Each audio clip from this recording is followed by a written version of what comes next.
हर एक दिन मैं या तो खुद को खतरे में डाल रहा होता हूँ या फिर उसी की तरफ जा रहा होता हूँ। एक बार मैं प्रोफेसर ली की मदद करते हुए लैब केमिकल्स अरेंज कर रहा था और गलती से एक टॉक्सिक गैस बना दी। पूरी क्लास सीधा हॉस्पिटल पहुंच गई। नया रूल बना, स्टूडेंट्स बिना ऑथराइजेशन के केमिकल्स मिक्स नहीं करेंगे। फिर मैंने डॉर्म के ड्रेन्स अनक्लॉग करने की कोशिश की, बस एक गलती हुई और आधी बिल्डिंग गिर गई। नया रूल बना, स्टूडेंट्स डॉर्मिटोरी ड्रेन्स साफ करने के लिए केमिकल एजेंट्स इस्तेमाल नहीं करेंगे। फिर किसी तरह दीवार पार करके क्लास बंक करने गया और सीधा क्राइम सीन में घुस गया। नया रूल बना, स्टूडेंट्स कैंपस की वॉल्स क्लाइम नहीं करेंगे या रिस्ट्रिक्टेड एरियाज में एंटर नहीं करेंगे। ये सब इसलिए क्योंकि मैं ट्रांसमाइग्रेट होकर पेलियोंटोलॉजी डिपार्टमेंट के इकलौते स्टूडेंट के बॉडी में जागा था। मुझे कैंपस वॉच नाम के कैंपस लाइव स्ट्रीम शो में डाल दिया गया और गलती से एक स्पेशल एबिलिटी ट्रिगर हो गई, कैंपस रूल सिस्टम। हर बार जब मेरी वजह से स्कूल कोई नया रूल ऐड करता, मुझे एक ड्रॉ चांस मिलता। उस दिन के बाद वेस्ट यूनिवर्सिटी की रिडिकुलस रूल बुक 20 रूल्स से बढ़कर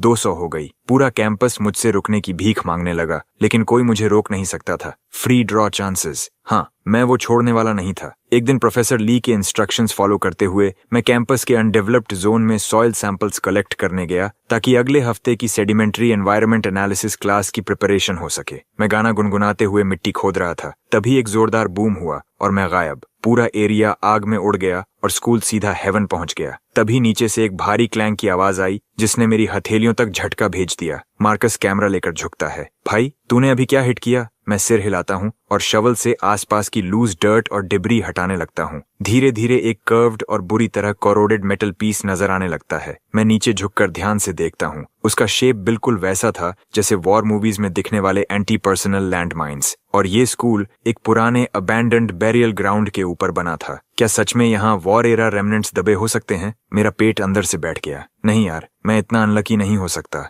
क्या मैंने सच में एक लैंडमाइन खोद निकाली? तभी मुझे वो सॉन्ग याद आया जो मैं अभी ब्लोइंग थिंग्स अप के बारे में गुनगुना रहा था और एक ठंडी सिहरन धीरे धीरे मेरी रीढ़ में चढ़ गई। मार्कस कई कदम पीछे हट गया। ओ हेल भाई, मेरे साथ मजाक मत कर। मेरी अभी तक पहली गर्लफ्रेंड भी नहीं बनी। इस वक्त लाइव स्ट्रीम के 1000 से ज्यादा व्यूअर्स पूरी तरह पागल हो चुके थे। व्यूअर काउंट +1 नोटिफिकेशंस लगातार स्क्रीन पर फ्लैश हो रहे थे। क्या ये डीन के लिए टीचर्स डे गिफ्ट है? रिलैक्स, वो एंटी टैंक माइन है। इतना छोटा बम्प उसे ट्रिगर नहीं करेगा। मैं बचपन में ग्रेनेड को हैमर की तरह इस्तेमाल करता था। बाद में पता चला वो क्या था तो मेरी सोल ही बॉडी छोड़ने वाली थी। वो कुछ भी नहीं। हमारे गांव में ओल्ड मैन वांग ने अपने घर के बाहर 3 टन्स आर्टिलरी शेल्स दबा रखे थे। उस रोड को मिरेकल हाईवे कहते हैं। मैं मार्कस को इग्नोर करके सीधे पिट में कूद गया और एक छोटी ब्रश से आसपास की मिट्टी साफ करने लगा। थोड़ी देर बाद सॉइल के अंदर से एक नॉब जैसी मेटल शेप बाहर आने लगी। मैंने 1 सेकंड भी वेस्ट नहीं किया और तुरंत प्रोफेसर ली को कॉल लगाया। प्रोफेसर ली, मुझे लगता है मैंने एक लैंडमाइन खोद निकाली है। कैंपस के राइट साइड वाले वेस्टलैंड में हूँ।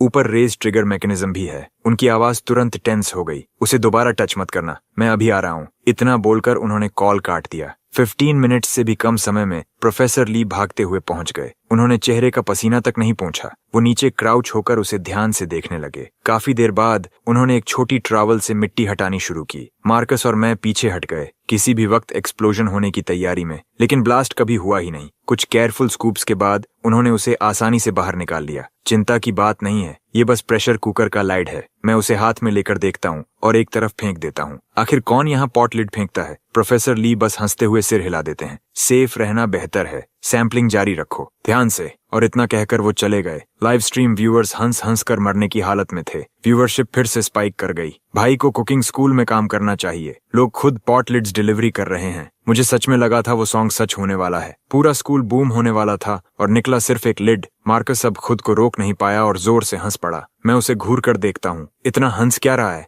यहाँ आ और डिगिंग कर। वो मुंह बनाता है। मैं कैमरामैन हूँ, ये तेरा असाइनमेंट है, मेरा नहीं। मैं वापस पिट में कूद जाता हूँ। बकवास बंद कर, वहां जाकर डिगिंग कर, वरना आज अपना डिनर खुद ढूंढना। इतना सुनते ही वो चुप हो गया। उसने दुखी चेहरे के साथ शवल उठा लिया। कैंपस वॉच एजुकेशन डिपार्टमेंट द्वारा ऑर्गेनाइज किया गया एक शो था। 20 स्टूडेंट्स को सिलेक्ट किया गया था जिन्हें 24 घंटे फॉलो और लाइव स्ट्रीम किया जाना था। 2 महीनों के अंत में जिस स्टूडेंट की सबसे ज्यादा व्यूअरशिप होगी उसे बड़ा एजुकेशन ग्रांट मिलेगा। हर कैमरामैन के पास हिडन कैमरा होता था और पूरे ड्यूरेशन में मार्कस को वहीं खाना, सोना और रहना पड़ता था जहां मैं रहता था। इसीलिए अगर मैं उसे खाना नहीं दूं तो वो भूखा रहेगा। बात इतनी सिंपल थी और यही वजह थी कि वो मजबूरी में शवल उठाकर मेरे साथ डिगिंग करने लगा। मैं अपने होल को घूरता हूँ। मैं मानने को तैयार नहीं था कि मेरी लक इतनी खराब हो सकती है। आज मुझे कुछ असली मिलने वाला है। मैं लगातार शवल चलाता रहता हूँ, लेकिन 5 मिनट्स भी नहीं बीते थे कि नीचे से पहले से ज्यादा भारी और सॉलिड क्लैंग की आवाज गूंज उठी। मैं तुरंत बहुत सावधानी से मिट्टी हटाने लगा। मार्कस ने आवाज सुनी और भाग कर आ गया। भाई प्लीज बोल दे, ये एक और पॉटलिड नहीं है। अब तक मेरे हाथ कांपने लगे थे। उसका शेप, उसकी स्ट्रक्चर, ये बिल्कुल वही था जो मैंने मिलिट्री मैगजीन्स में देखा था। एक एरियल बॉम्ब।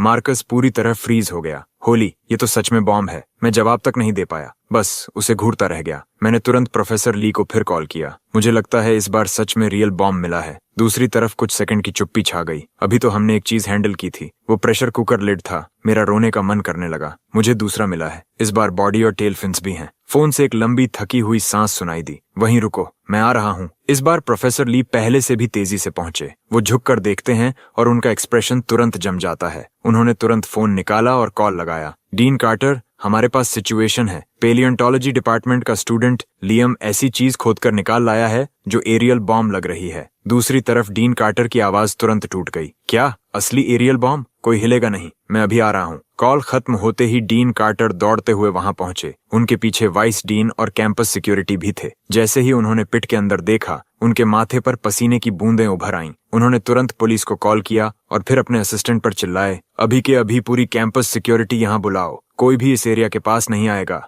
हर डिपार्टमेंट को बोलो स्टूडेंट्स को वेस्टलैंड से दूर रखें। कुछ ही मिनट्स में कैंपस सिक्योरिटी स्प्रिंट करते हुए पहुंच गई और पूरे एरिया के चारों तरफ पेरीमीटर सेट करने लगी। कैंपस के दूसरे साइड पर स्टूडेंट्स को इवैक्यूएट किया जाने लगा। लाइव स्ट्रीम व्यूअर्स ये सब रियल टाइम में देख रहे थे और उसी पल व्यूअरशिप एक्सप्लोड होकर 10,000 पार कर गई, फिर भी रुकने का नाम नहीं ले रही थी। मुझे पहले से पता था स्कूल उड़ाने वाला वो सॉन्ग कर्स्ड है। लियम अगर ऐसी चीज खोद निकाले तो स्कूल उसे डिमेरिट देगा या मेडल। तभी कई पुलिस कार्स चीखती हुई वहां आकर रुकी। डोर्स पूरी तरह रुक भी नहीं पाए थे कि वाइपर स्क्वाड के कैप्टन जैंग आगे बढ़े। यहाँ कौन इंचार्ज है? सिचुएशन क्या है? डीन कार्टर तुरंत आगे आए। मैं इस यूनिवर्सिटी का डीन हूँ। हमारे एक स्टूडेंट को शायद एरियल बॉम्ब मिला है, कृपया देखिए। कैप्टन जैंग बिना हिचकिचाए सीधे पिट की तरफ बढ़ गए और हाथ से सबको सेफ डिस्टेंस बनाए रखने का इशारा किया। हम बिना दोबारा बोले 10 मीटर्स पीछे हट गए। उन्होंने रेडिएशन डिटेक्टर निकाला और मेटल ऑब्जेक्ट के चारों तरफ घूमते हुए हर एंगल स्कैन करने लगे। No anomalies detected. फिर उन्होंने X-ray back scatter imaging system activate किया। उनके पीछे खड़ा ऑपरेटर रिपोर्ट देने लगा। इंटीरियर हॉलो है, कोई एक्सप्लोजिव मटेरियल डिटेक्ट नहीं हुआ। स्ट्रक्चरल प्रोफाइल एक हाई प्रेशर कंटेनर से मैच करता है। कैप्टन जैंग ने टीम को केमिकल स्निफ एनालिसिस करने का सिग्नल दिया। कई ऑफिसर्स ने रस्ट पार्टिकल्स और एयर सैंपल्स कलेक्ट किए और एनालिसिस शुरू किया। 1 मिनट बाद ऑफिसर ने रिपोर्ट दी, कोई टीएनटी या एक्सप्लोसिव कंपाउंड्स डिटेक्ट नहीं हुए। मेन कंपोनेंट्स आयरन ऑक्साइड और सल्फाइड कंपाउंड्स हैं, long term burial corrosion by products. Captain Zhang ने सिर हिलाया, शवल उठाया और खुद डिगिंग शुरू कर दी। कुछ ही मोमेंट्स में उन्होंने एक हेविली रस्टेड गैस कैनिस्टर बाहर खींच लिया। डीन कार्टर, कंफर्म हो गया है, ये सेफ है। अगर और कुछ नहीं है तो हम निकलते हैं। डीन कार्टर तुरंत आगे बढ़े और उनका हाथ पकड़ लिया। बहुत बहुत धन्यवाद ऑफिसर्स। सच में। छोटी सी बातचीत के बाद पुलिस कार्स एक एक करके कैंपस से निकल गईं। डीन कार्टर ने सिक्योरिटी को पेरीमीटर हटाने का सिग्नल दिया, फिर मेरी तरफ आए। तो तुम लियम हो, काफी शार्प किड हो। अब चिंता की कोई बात नहीं, वापस अपने काम पर लग जाओ। पढ़ाई पीछे नहीं रहनी चाहिए। हमारा पेलियोंटोलॉजी प्रोग्राम तुम पर डिपेंड कर रहा है। मैं मुस्कुराने लगा। Thank you Dean Carter. उन्होंने सिर हिलाया और अपनी टीम के साथ चले गए। प्रोफेसर ली भी जाने से पहले रुके और मुझे घूर कर बोले, मुझे सच में लगा था तुम स्कूल उड़ाने वाले हो। फिर उन्होंने लंबी सांस ली। ठीक है, काम जारी रखो, कुछ भी मिले तो मुझे कॉल करना। इतना कहकर वो भी चले गए। मैं उन्हें जाते हुए देखता रहा, फिर वापस पिट की तरफ मुड़ा। नो वे, मैं अब पीछे हटने वाला नहीं हूँ। इतनी बड़ी जमीन में एक भी असली चीज नहीं मिल सकती क्या? आज मैं और ये होल युद्ध करेंगे। मैं हाथ रगड़ता हूँ और फिर से शवल उठाता हूँ, लेकिन मुश्किल से 3 मिनट्स बीते थे कि वही फेमिलियर मेटेलिक क्लैंग फिर गूंज उठी। मैं चिढ़कर भौहें सिकोड़ता हूँ। सीरियसली, इस बार क्या है? वॉक, एनामल बेसिन, आखिर कौन अपनी पूरी एंसेस्ट्रल किचन यहाँ दबा कर गया है? 2 फॉल्स अलार्म्स के बाद मैंने इरिटेशन में शवल पूरी ताकत से आसपास की मिट्टी में घुसा दी और कई बार उस मेटल ऑब्जेक्ट से टकरा गया। हर डल थड खुले मैदान में तेज गूंजने लगी और तभी अचानक मेरे दिमाग के अंदर एक ठंडी मैकेनिकल वॉइस सुनाई दी। Players continuous death defying behaviour detected, activation conditions met, system binding in progress. अगले ही पल मेरी आंखों के सामने एक ग्लोइंग ब्लू वर्चुअल पैनल प्रकट हो गया। मेरा पूरा शरीर वहीं जम गया। शवल उस मेटल ऑब्जेक्ट से बस कुछ इंचेस दूर था। मैं पैनल को घूरता हूं और मेरा खून जम जाता है। What the 500 kilos aerial bomb containing 300 kilograms of TNT? मुझे याद आया कि अभी मैं उसे बार बार शवल से मार रहा था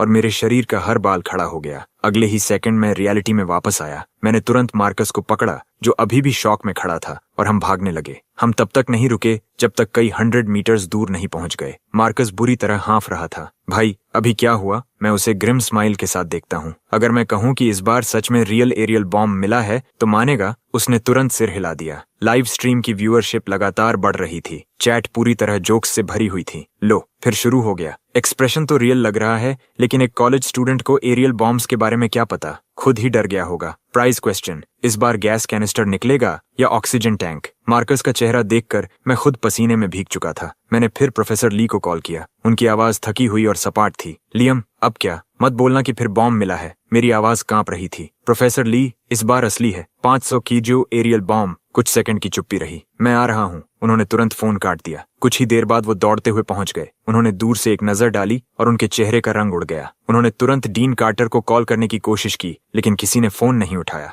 उनका चेहरा और पीला पड़ गया। उन्होंने सीधे इमरजेंसी सर्विसेज डायल कर दी। ज्यादा देर नहीं लगी और पुलिस कार्स फिर वेस्टलैंड के किनारे आकर रुक गईं। कैप्टन जैंग अभी व्हीकल से उतरे भी नहीं थे कि प्रोफेसर ली तेजी से उनके पास पहुंचे। ऑफिसर्स, आपको दोबारा बुलाने के लिए माफ कीजिए लेकिन इस बार जो मिला है वो सच में एरियल बॉम्ब हो सकता है। कैप्टन जैंग ने गंभीरता से सिर हिलाया और सीधे पिट की तरफ बढ़ गए। उन्होंने कुछ सेकंड्स तक नीचे झुककर देखा, फिर तुरंत सीधा खड़े होकर जोर से हाथ घुमाया। सब लोग 100 मीटर्स पीछे हटो। लेवल 2 सिक्योरिटी पेरीमीटर एस्टैब्लिश करो। हम बिना एक सेकंड गंवाए पीछे भाग गए। वहीं दूसरी तरफ उनकी टीम पूरी स्पीड से काम में लग गई। सेफ डिस्टेंस पर डिटेक्शन इक्विपमेंट सेट किया गया और एक रिमोट कंट्रोल्ड रोबोट धीरे धीरे पिट की तरफ बढ़ाया गया। कुछ ही मोमेंट्स में इंस्ट्रूमेंट से तेज अर्जेंट अलार्म्स गूंजने लगे। एक स्क्वाड मेंबर जोर से रीडिंग्स पढ़ने लगा। Radiation levels abnormal, internal structure complex, central axis और कंपार्टमेंट्स डिटेक्टेड, टीएनटी और आरडीएक्स ट्रेसेस कंफर्म। इसके अंदर डेफिनेटली लाइव एक्सप्लोसिव मौजूद है। जैसे ही वो शब्द सुनाई दिए, कैप्टन जैंग तुरंत खड़े हो गए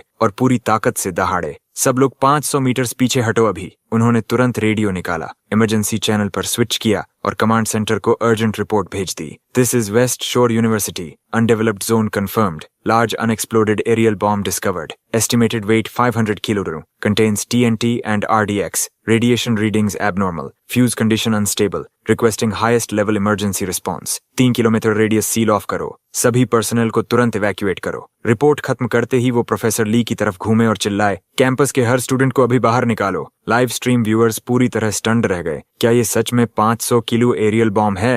वो चीज पूरी यूनिवर्सिटी डिस्ट्रिक्ट फ्लैटन कर सकती है। क्या लियम का मुंह किसी हायर पावर ने ब्लेस किया है? इस स्पीड से तो स्कूल को जल्द ही बहुत ज्यादा ओपन स्काई देखने को मिलेगा। God bless the internet. हम लिटरली लाइव बॉम्ब डिस्कवरी देख रहे हैं। दूसरी तरफ ग्राउंड पर प्रोफेसर ली बार बार डीन कार्टर को कॉल कर रहे थे लेकिन कोई जवाब नहीं मिल रहा था। वो फ्रस्ट्रेशन में पैर पटकने लगे। फिर उन्होंने फैकल्टी ग्रुप चैट खोला और वॉइस मैसेज बटन दबा दिया। सभी फैकल्टी ध्यान दें, अनडेवलप्ड जोन में हाई डेंजर एक्सप्लोसिव मिला है। आपके आसपास जितने स्टूडेंट्स हैं उन्हें तुरंत मूव कराइए। जल्दी लेकिन कामली इवैक्यूएट करके जेड लेक पार्क पहुंचाइए जो 3 किलोमीटर दूर है। उस मैसेज के जाते ही स्टूडेंट्स एकेडमिक बिल्डिंग्स से बाहर निकलने लगे। फिर लाइब्रेरी, डॉर्म्स और कैफेटेरिया से भी भीड़ उमड़ पड़ी। हर तरफ से स्टूडेंट्स कैंपस एग्जिट्स की तरफ भागने लगे। टीचर्स उन्हें गाइड कर रहे थे। ज्यादा देर नहीं बीती थी कि ब्रॉडकास्ट टावर के ऊपर से एयर रेड सायरन गूंज उठा। उसी समय नियर बाय वाइपर स्क्वाड के रेडियोस लगातार इनकमिंग रिपोर्ट से क्रैकल करने लगे। CBRN unit advance team on site,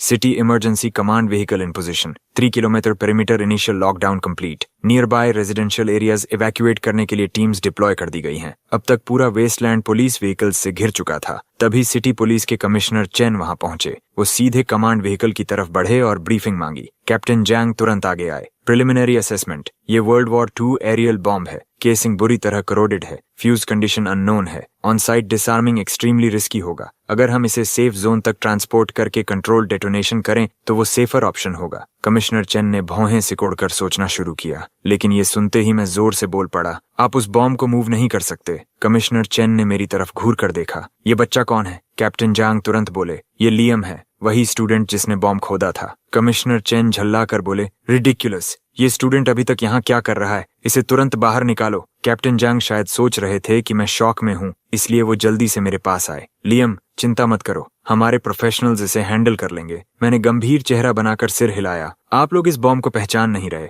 ये जर्मन SC-500 है, एक स्पेशल मॉडिफाइड वेरिएंट। इसे स्पेसिफिकली रीइंफोर्स्ड फोर्टिफिकेशंस डिस्ट्रॉय करने के लिए डिजाइन किया गया था। 70 से ज्यादा साल अंडरग्राउंड रहने के बाद मेटल फैटीग और कोरोजन ने इसके फ्यूज को बेहद सेंसिटिव और फ्रेजाइल बना दिया है। जिस पल आप इसे मूव करेंगे, फ्यूज ट्रिगर होकर वहीं डेटोनेट हो सकता है। अगर ट्रांसपोर्ट के दौरान ब्लास्ट हुआ तो मैक्सिमम ब्लास्ट फोर्स मिलेगा, डैमेज कैलकुलेशन से बाहर होगा। मेरी बात खत्म होते ही वहां मौजूद हर इंसान पत्थर की तरह जम गया। प्रोफेसर ली धीरे से मेरी तरफ झुके। लियम, मुझे पता ही नहीं था कि तुम्हें ये सब नॉलेज है, लेकिन पहले 2 बार तुम कुछ पहचान क्यों नहीं पाए? मैंने सिर खुजलाया। मैंने इस एग्जैक्ट बॉम्ब मॉडल के बारे में एक बार पढ़ा था, एक मिलिट्री रेफरेंस बुक में पूरा टेक्निकल ब्रेकडाउन था। मेरे शब्द खत्म भी नहीं हुए थे कि कैप्टन जांग घूमे और सीधे इमरजेंसी कॉम्स व्हीकल की तरफ दौड़ पड़े। 10 मिनट्स बाद वो एक प्रिंट आउट लेकर वापस आए। लियम ने जो कुछ कहा सब परफेक्टली मैच करता है। मैं आगे बढ़ा। अभी सिर्फ एक ही ऑप्शन है, कंट्रोल डेटोनेशन यहीं करना होगा। ये सुनते ही डीन कार्टर के घुटने लगभग जवाब दे गए। वो गिरते गिरते बचे। कमिश्नर चेन ने कैप्टन जांग की तरफ देखा। ऑन साइट डेटोनेशन को लेकर तुम कितने कॉन्फिडेंट हो? कैप्टन जांग ने दांत भींच लिए। सबसे बड़ा एक्सप्लोसिव जो मैंने हैंडल किया था वो 100 किलोर था। 500 किलोर के मामले में पूरे देश में मुश्किल से कुछ एक्सपर्ट्स होंगे। मैं इसे डिसार्म करने की कोशिश कर सकता हूँ, लेकिन मैंने तुरंत बीच में रोक दिया। नहीं, आप खुद को मरवा लेंगे। कमिश्नर चेन ने मेरी तरफ देखा। लियम, अगर तुम्हारे पास कोई आइडिया है तो बोलो। मैंने धीरे से लंबी सांस ली। मेरा recommendation controlled on site detonation है। सही प्रिपरेशन के साथ डैमेज मिनिमाइज किया जा सकता है। मेरे पास एक प्लान है। कोर आइडिया है कंट्रोल्ड एनर्जी रिलीज और फुल पेरीमीटर प्रोटेक्शन। मैं कमांड व्हीकल के पास गया, टैक्टिकल टैबलेट उठाया और एक 3 डायमेंशनल डायग्राम बनाना शुरू किया। Layer 1 core blast zone. Bomb pit के चारों तरफ 8 मीटर डीप ट्रेंच खोदो। इनर वॉल्स 60 डिग्री एंगल पर होंगी। Blast cut trench. Aerial bomb को नीचे तक उतारो। फिर 1 metre flexible energy absorbing sand bags और लेयर्स भरो। उसके ऊपर 5 मीटर वेट सैंड डालो। आखिर में हेवी स्टील मेश पैनल से कवर करो ताकि शॉक वेव सीधे ऊपर स्काई की तरफ जाए। Layer 2 seismic isolation. 8 metre deep और 3 meter wide ring trench bedrock तक खोदो जो साइज्मिक वेव को आउटवर्ड फैलने से पहले कट ऑफ कर दे। इससे एकेडमिक बिल्डिंग्स को स्ट्रक्चरल डैमेज मिनिमम होगा। लेयर 3 शॉक वेव और फ्रैगमेंटेशन कंट्रोल। आउटर ट्रेंच के चारों तरफ 200 टन सैंड बैग्स और वाटर बैरियर स्टैक करो। ये शॉक वेव अब्सॉर्ब करेंगे और रेडियो एक्टिव डस्ट ट्रैप करेंगे। और जब इमल्शन एक्सप्लोसिव चार्जेस प्लेस करो तो ध्यान रहे प्राइमरी ब्लास्ट फोर्स ऊपर स्काई की तरफ डायरेक्ट हो। पूरा एरिया अचानक साइलेंस में डूब गया। हर इंसान मुझे ऐसे घूर रहा था जैसे मैं किसी साइंस फिक्शन फिल्म से बाहर निकल कर आया हूँ। कैप्टन जांग ने जोर से अपनी थाई पर हाथ मारा और एक्साइटमेंट में चिल्ला उठे, ये लड़का जीनियस है, ये प्लान काम करेगा। ये ब्लास्ट मैकेनिक्स, स्ट्रक्चरल इंजीनियरिंग और साइज्मिक कंट्रोल डिफेंस सिस्टम्स का परफेक्ट इंटीग्रेशन है। इसकी थिंकिंग मिलिट्री ग्रेड लेवल की है। कमिश्नर चेन ने बिना एक सेकंड गंवाए फैसला सुना दिया। हम यही प्लान फॉलो करेंगे। हमारे पास जितने भी इंजीनियरिंग रिसोर्सेज हैं सब मोबिलाइज करो। प्रोटेक्शन सिस्टम जितनी जल्दी हो सके बिल्ड करो। ऑर्डर जाते ही वेस्ट शोर यूनिवर्सिटी पूरा का पूरा फुल स्केल कंस्ट्रक्शन साइट बन गया। हर तरफ मशीन्स, इंजीनियर्स और इमरजेंसी टीम्स दौड़ रही थीं। 3 आवर्स बाद कैप्टन जांग मेरे पास आए और रिपोर्ट दी, all systems ready. Commissioner Chen ने तुरंत इवैक्यूएशन ऑर्डर दे दिया। मैं मेन ग्रुप के साथ जेड लेक पार्क की तरफ निकल गया जो 3 किलोमीटर दूर था। कमिश्नर चेन ने धीरे से अलर्ट सायरन एक्टिवेट किया। उसकी पियर्सिंग आवाज पूरे पार्क में गूंज उठी। अगले ही पल वेस्ट शोर यूनिवर्सिटी की दिशा से एक मैसिव ब्लास्ट हवा को चीरता हुआ उठा। एक जायंट मशरूम क्लाउड आसमान में जा घुसा। एक्सप्लोजन पल भर में खत्म हो गया। किस्मत अच्छी थी कि हम काफी दूर थे। बस मिट्टी और पत्थरों के छोटे टुकड़े हमारी तरफ गिरे। कोई घायल नहीं हुआ। जब शुरुआती केओस शांत हुआ तो हर चेहरे पर वही एक्सप्रेशन था, प्योर एग्जॉस्टेड रिलीफ। तभी कमांड व्हीकल के अंदर से आवाज आई। शॉकवेव पीक प्रोजेक्टेड रेंज के अंदर रही। एकेडमिक बिल्डिंग्स में स्ट्रक्चरल वाइब्रेशन सेफ्टी थ्रेशोल्ड से नीचे है।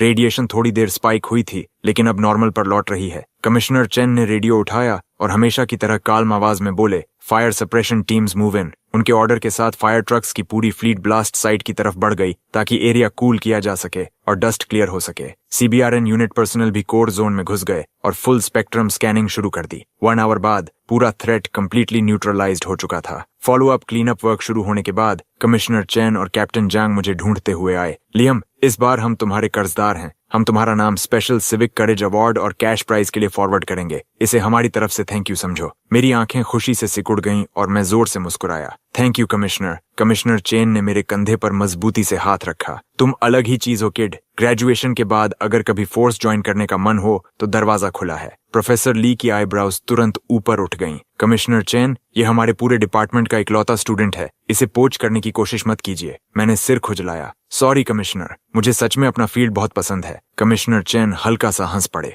फेयर इनफ, मैं फोर्स नहीं करूंगा। थोड़ी देर गुड बाय कहने के बाद वो अपनी टीम के साथ निकल गए। प्रोफेसर ली मेरी तरफ देखते हैं। उनकी आंखों में हल्का गर्व साफ दिखाई दे रहा था। बुरा नहीं किया किड। कल मैं तुम्हारे इस सेमेस्टर स्कॉलरशिप के लिए अप्लाई करूंगा। मैं उन्हें घूर कर देखता हूँ। डिपार्टमेंट में मैं अकेला हूँ। स्कॉलरशिप और किसे दोगे? प्रोफेसर ली ऑकवर्डली हंस पड़े। तुम्हारा कोर्स वर्क अभी भी पूरा नहीं हुआ। पास भी होना है सही। मैं सूखी हंसी हंसता हूँ। अगर मैं फेल हुआ तो हमारे डिपार्टमेंट का फेलियर रेट 100% होगा। जरा सोचिए। मार्कस बस वहां खड़ा स्पीचलेस रह गया। लाइव स्ट्रीम चैट पूरी तरह एक्सप्लोड हो गई। एक ट्यूशन दो, पूरा प्रोफेसर टीम 1-on-1 पढ़ाएगा। हायर एजुकेशन का best deal. Niche major, winner takes all. अगर कोई और 59 स्कोर करे तो दुनिया खत्म, लेकिन लियम 59 लाए तो टीचर्स की दुनिया खत्म। प्रोफेसर ली ने लंबी हेल्पलेस साई छोड़ी। ठीक है, तुम जीत गए। वैसे भी कुछ समय तक फील्ड सैंपलिंग नहीं कर सकते। मैं तुम्हारा असाइनमेंट चेंज कर रहा हूँ। मेरे ऑफिस आना और कुछ रॉक सैंपल्स ले जाना। मुझे चाहिए कि तुम आइडेंटिफाई करो कि हर रॉक के अंदर कौन से फॉसिल्स हैं। मैंने सिर हिलाया। वो मुड़े और वहां से चले गए। मैं मार्कस के साथ डॉर्म वापस लौट आया। मेरे बाकी 3 रूममेट्स दूसरे डिपार्टमेंट से ट्रांसफर स्टूडेंट्स थे। जैसे ही उन्होंने मुझे देखा, वो तुरंत मेरे चारों तरफ इकट्ठा हो गए। लियम, सुना क्या? स्कूल लगभग उड़ गया था। अभी वाला एक्सप्लोजन पूरी तरह इंसेन था। मैं अभी सोच ही रहा था कि उन्हें कैसे एक्सप्लेन करूं कि तभी डोर पर नॉक हुई। बाहर डीन कार्टर और डॉर्म सुपरवाइजर खड़े थे। मेरे तीनों रूममेट्स तुरंत खड़े हो गए। डीन कार्टर ने हाथ उठाकर उन्हें शांत किया। Relax everyone. फिर वो मुस्कुराते हुए मेरी तरफ मुड़े। लियम, मैं पर्सनली तुम्हारा धन्यवाद करने आया हूँ। अगर तुम वो बॉम्ब नहीं खोदते और डेटोनेशन प्लान नहीं देते तो इस स्कूल पर कैटास्ट्रोफी आ सकती थी। वेस्ट शोर यूनिवर्सिटी की तरफ से मैं ऑफिशियली अनाउंस करता हूँ, तुम्हें 50,000 UN cash award, school wide commendation और एक स्पेशल इंडिविजुअल साइटेशन मिलेगा जो परमानेंटली तुम्हारे एकेडमिक रिकॉर्ड में दर्ज होगा। और जहां तक अनडेवलप्ड जोन की बात है, वहां से दूर रहना। हम स्पेशलिस्ट्स बुला रहे हैं फुल स्वीप के लिए। मैं ग्रिन करते हुए बोला। चिंता मत कीजिए डीन कार्टर। प्रोफेसर ली ने मुझे नया असाइनमेंट दे दिया है। सेटिस्फाइड होकर उन्होंने सिर हिलाया और चले गए। उस रात बेड पर लेटकर मैंने सिस्टम इंटरफेस खोला और कैंपस रूल सिस्टम को ध्यान से देखने लगा। हर बार जब प्लेयर कोई नया कैंपस रूल ट्रिगर करता है, एक ड्रॉ चांस अवार्ड होता है। मैं कुछ देर तक उस लाइन को घूरता रहा। ऐसा तो नहीं कि ये स्कूल मेरा है, मैं चाहूं और नए रूल्स बन जाएं। लेकिन फिर मैंने सोचा, सिस्टम ने मुझे बॉम्ब के बारे में वार्न भी तो किया था। शायद इसका होना इतना बुरा भी नहीं। अगली सुबह मैं अपने रूममेट्स के साथ ब्रेकफास्ट के लिए कैफेटेरिया गया। हम एंट्रेंस तक पहुंचे ही थे कि नोटिस बोर्ड के पास भीड़ लगी दिखाई दी। वहां 2 बिल्कुल नए कैंपस रूल्स लगे थे। स्टूडेंट्स बिना ऑथराइजेशन कैंपस में पिट्स नहीं खोदेंगे। स्टूडेंट्स कैंपस में स्कूल एंथम की मॉडिफाइड वर्जन्स नहीं गाएंगे। उसी पल सिस्टम मेरे दिमाग में चाइम हुआ। Player has triggered 2 new campus rules, 2 draw chances awarded. Marcus और मेरे तीनों रूममेट्स हंसी रोकने की कोशिश कर रहे थे। मैं हेल्पलेसली कंधे उचकाता हूँ। चलो यार, खाना खाते हैं। लाइव स्ट्रीम व्यूअर्स पूरी तरह पागल हो गए। चैट स्टोरीज से भर गई। हमारे स्कूल में रूल है कि पेरेंट्स मीटिंग अटेंड करने वाले गार्डियन की एज कम से कम 50 होनी चाहिए, क्योंकि एक लड़की अपने 27 साल के भाई को गार्डियन बनाकर लाई थी और वो होम रूम टीचर के साथ भाग गया जो प्रिंसिपल की बेटी निकली। हमारे स्कूल में आउटसाइड फूड अलाउड नहीं, ट्रैश कैंस में ट्रैश डालना मना है और बाथरूम्स में पेपर रखना मना है। हर रिडिकुलस रूल के पीछे एक कहानी होती है, हर एक के पीछे। हमारे स्कूल में डेटिंग अलाउड है, लेकिन पार्टनर इंसान होना चाहिए। ब्रेकफास्ट के बाद मैं सीधे प्रोफेसर ली के ऑफिस पहुंच गया। मैंने नॉक किया, कोई जवाब नहीं आया। मैं सीधा अंदर चला गया। ऑफिस खाली था। मार्कस धीरे से बोला, शायद हमें वेट करना चाहिए। मैंने आंखें घुमाई। किस बात का वेट? मैं ऑफिस में हर जगह तलाश करने लगा, लेकिन कहीं भी रॉक सैंपल्स नहीं दिखे। तभी मेरी नजर पास रखे एक टेम्परेचर कंट्रोल्ड कैबिनेट पर पड़ी। उसके अंदर कई डार्क और चंकी ऑब्जेक्ट्स रखे थे और सामने वार्निंग लेबल चिपका था, डेंजर, डू नॉट टच। मैं तुरंत ग्रिन करने लगा। फाइनली मिल गए। उन्हें इतनी अंदर क्यों छुपा कर रखा गया था? मैं कैबिनेट खोलता हूँ। अंदर 3 अजीब आकार के पत्थर रखे थे, हर एक फोम पैडिंग पर टिका हुआ। मैं उनमें से एक को हल्का सा थपथपाता हूँ। हाँ, यही वाले होंगे, लेकिन ये तो बहुत बड़े हैं। मैं अंदर की चीज को कैसे स्टडी करूंगा? फॉसिल्स देखने के लिए मुझे इन्हें तोड़ना पड़ेगा। मैं कुछ सेकंड सोचता हूँ, फिर मार्कस को बुलाता हूँ। हम उन पत्थरों को बास्केटबॉल कोर्ट के एक कोने तक ले जाते हैं। फिर मैं कल वाले बॉम्ब साइट पर वापस जाता हूँ और वहां से एक स्लेज हैमर उठा लाता हूँ। मैं हैंडल को कसकर पकड़ता हूँ, पूरा जोर लगाकर पत्थर पर वार करता हूँ। 2 वार। पत्थर जरा भी नहीं हिलता। मैं धीरे से सांस लेता हूँ, स्लेज हैमर को सिर के ऊपर तक उठाता हूँ और पूरी ताकत से नीचे मारता हूँ। पत्थर फट जाता है। वो दर्जनों रेजर शार्प टुकड़ों में विस्फोट होकर हर दिशा में उड़ जाता है। स्लेज हैमर मेरे हाथों से छूटकर जमीन पर जा गिरता है। क्या ये तो फॉसिल होना चाहिए था? तभी मार्कस जमीन की तरफ इशारा करके चिल्लाता है, जमीन, ये फट रही है। मेरी आंखें चौड़ी हो जाती हैं। नहीं हो सकता, उस चीज ने ग्रेनेड की तरह इम्पैक्ट किया था। मार्कस मुश्किल से निगलता है, भाई, क्या प्रोफेसर ली सच में तुमसे नफरत करते हैं? मैं उसे घूरता हूँ। तू क्या बोल रहा है? मैं आखिरी बचे पत्थर को सेट करता हूँ और इस बार कंट्रोल्ड फोर्स से हैमर नीचे मारता हूँ। फिर से धमाके जैसी आवाज गूंजती है। इस बार जमीन में आधा मीटर चौड़ा छेद साफ बन जाता है। नीचे कहीं बहुत गहराई से ठंडी और नम हवा ऊपर उठती है। लाइव स्ट्रीम देखने वाले पूरी तरह स्टन्ड हैं। व्यूअरशिप फिर एक्सप्लोड कर जाती है। कल ये लाइव एरियल बॉम्ब से निपट रहा था, आज इसके पत्थर लिटरली एक्सप्लोड हो रहे हैं। ये आदमी तो मौत को स्पीड रन कर रहा है। मेरे पास भी एक क्लासमेट था बिल्कुल ऐसा। आखिर में बहुत शांति से गया। पहली बार किसी को हैमर से पत्थर डेटोनेट करते देखा है। क्या ये जायंट स्नैप पॉप फायरवर्क्स हैं या क्या? मैं मुश्किल से निगलता हूँ। मेरा दिमाग पूरी तरह ब्लैंक हो चुका है। कौन सा फॉसिल शेप्ड चार्ज की तरह एक्सप्लोड करता है और वो होल उसका तल तक दिखाई नहीं दे रहा। अभी जो अवार्ड मनी मिली है शायद वो भी इसे कवर नहीं कर पाएगी। मैं तुरंत प्रोफेसर ली को कॉल करता हूँ। वो फोन उठाते हैं और पीछे से उनके आराम से चाय पीने की आवाज आती है। ओह लियम, मैंने फॉसिल सैंपल्स तुम्हारे डॉर्म रूम में छोड़ दिए हैं, वापस जाकर देख लेना। मैं जम जाता हूँ। रुको, फॉसिल्स आपके ऑफिस वाले टेम्परेचर कैबिनेट में नहीं थे? प्रोफेसर ली की आवाज तुरंत बदल जाती है। मुझे मत बताना कि तुमने वो कैबिनेट खोला। मैं दर्द भरी हंसी छोड़ता हूँ। हाँ, वो तेज सांस खींचते हैं। तुमने क्या किया? मैं लगभग रो पड़ता हूँ। आपने ये क्यों नहीं बताया कि उसे छूना नहीं है? मुझे लगा वही सैंपल्स हैं। मैं उन्हें बाहर ले आया। प्रोफेसर ली की आवाज अचानक ऊंची हो जाती है। मुझे ये मत कहना कि तुमने उन्हें एक्टिवेट कर दिया। मैं धीरे से कहता हूँ, हाँ। अब उनकी आवाज कांप रही थी। तुम ठीक हो? वो हाई प्रेशर सील्ड रॉक्स हैं, हल्का सा इम्पैक्ट होते ही इंस्टेंटली एक्सप्लोड कर जाते हैं। मैं उन्हें टेम्परेचर कैबिनेट में कंडीशंस कंट्रोल करने और ट्रिगरिंग रोकने के लिए रखता हूँ। क्या तुम खुद को मरवाना चाहते हो? मैं मुंह फुलाता हूँ। मैं ठीक हूँ, बस मैंने उन्हें स्लेज हैमर से कुछ बार मारा था। प्रोफेसर ली पूरी तरह चुप हो जाते हैं। मेरी पूरी जिंदगी में किसी ने भी मेरे ऑफिस को इस तरह नहीं खंगाला, कोई नहीं, सिवाय तुम्हारे। कार्मा सच में होती है ना? मैं बेबस होकर कंधे उचकाता हूँ। कार्मा है या नहीं पता नहीं, लेकिन स्पोर्ट्स कोर्ट में अब एक जायंट होल बन चुका है। जब डीन कार्टर पूछेंगे कि क्या हुआ, तो मैं कह दूंगा कि आपने मुझे यहाँ एक्सपेरिमेंट्स करने भेजा था। प्रोफेसर ली पूरी तरह हिल जाते हैं। क्या तुम अभी सीरियस हो? उन रॉक्स में इतनी ताकत नहीं होनी चाहिए थी। मैं आंखें घुमाता हूँ। यकीन नहीं है? खुद आकर देख लीजिए। उनकी आवाज अचानक अर्जेंट हो जाती है।